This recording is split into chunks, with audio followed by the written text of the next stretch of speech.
always a brave start to open up an event like this in a full house. So I'm excited that we've got Becky Butler from Jiminny. She's a senior account executive at Jiminny. She's going to be talking about feeling the fear and doing it anyway. Things like imposter syndrome that we all experience and how to overcome it. Becky joined Jiminny in 2020 as a commercial mid-market account manager, and now she's moved into enterprise, having previously worked at early-stage SaaS companies, Deal and Yapster. So can we have a big round of applause for our first speaker?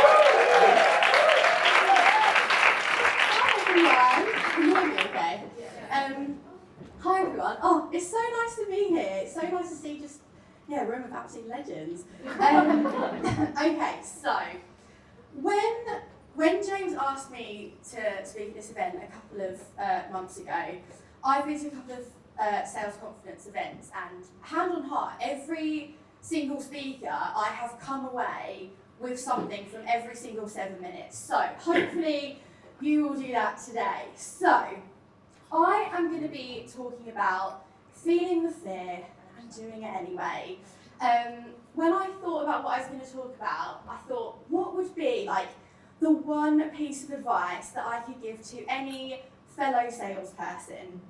And it was that. It was feel the fear and do it anyway. Because I think with the roles that we do, there are so many situations that we find ourselves in every single day where we need to keep pushing ourselves out of our comfort zone, right? So it could be, we all remember that first cold call. If you're in sales, we all remember that first discovery call that we did. Whether it's, I don't know, posting a video on LinkedIn for the first time. I was terrified when I did that. So what I wanted to talk about, was how can we keep pushing ourselves? What do we need to do to get out of our comfort zones? So I'm going to tell you a little story.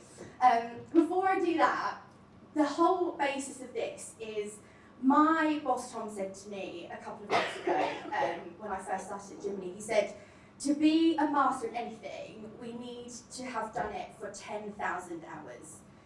So that got me thinking, okay, well, how do we tackle the first minute, the first hour of trying to become a master in something, as we all are in our careers? So, story time.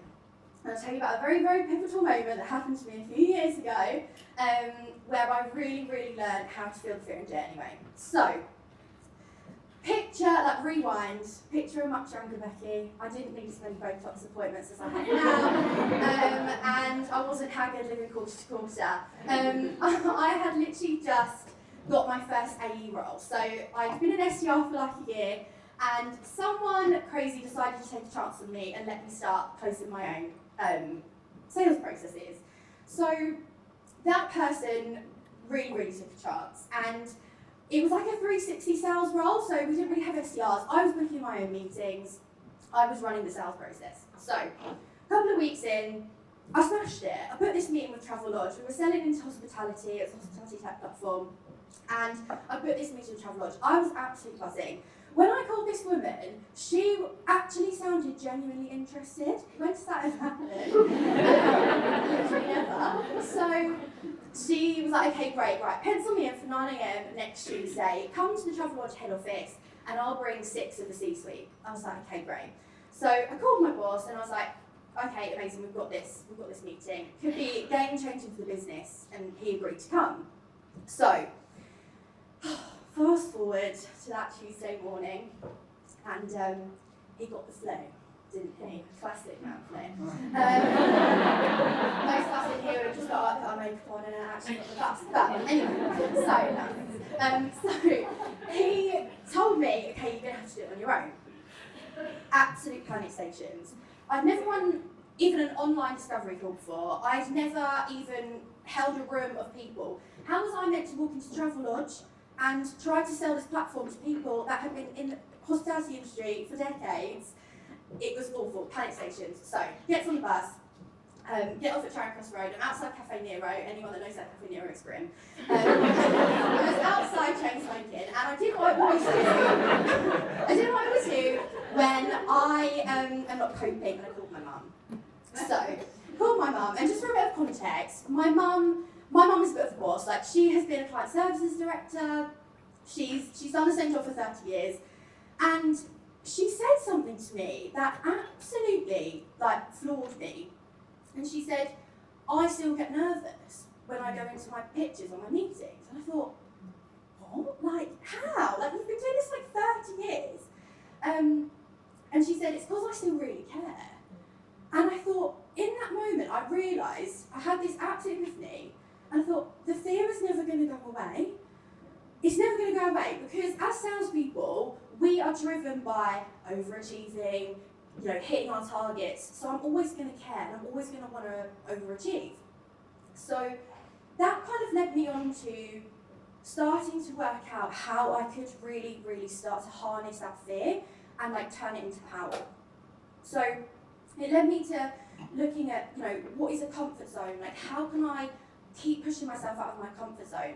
I did do the meeting, it did go okay, it was fine in the end. And I think that taught me that you just have to take a deep breath. And some of the most successful salespeople I know, they just constantly are in that state of taking a deep breath, jumping in, and just getting the job done.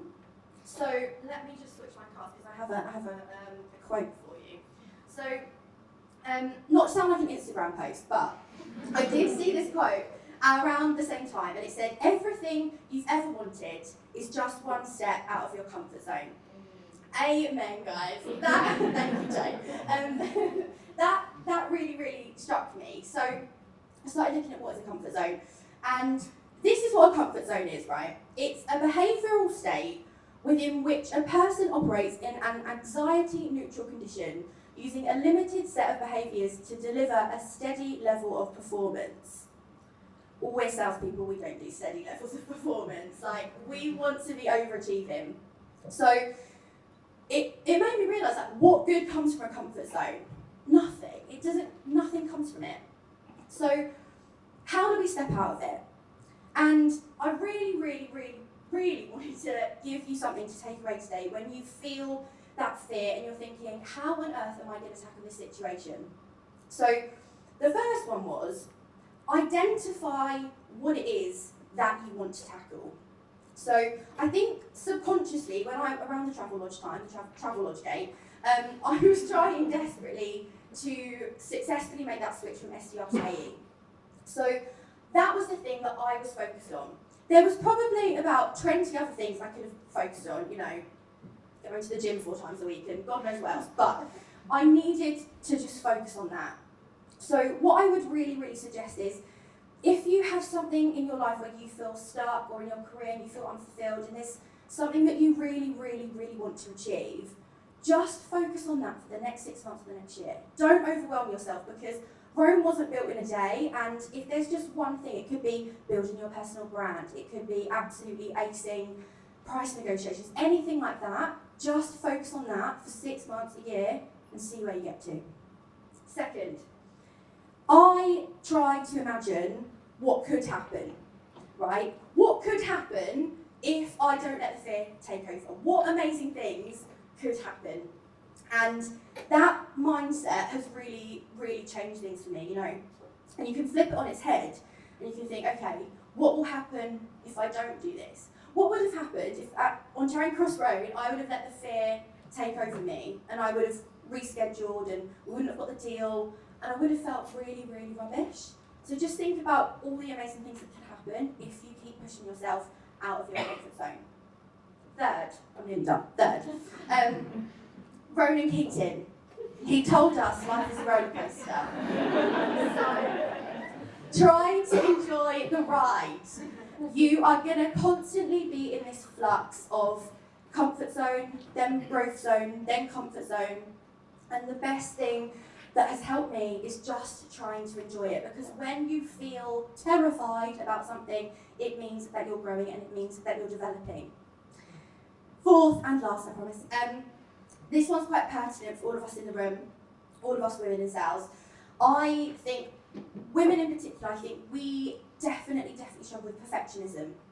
I'm not sure where it comes from, that could be a whole other discussion, but don't let the fear of failure and not being perfect and not getting it right in the first minute, in the first hour of those 10,000 hours stop you from doing it in the first place. Because odds are you're probably going to be a bit rubbish when you start at something, but 10,000 hours and you'll be an expert. So I really, really hope that helps, and yeah, thank you so much, guys.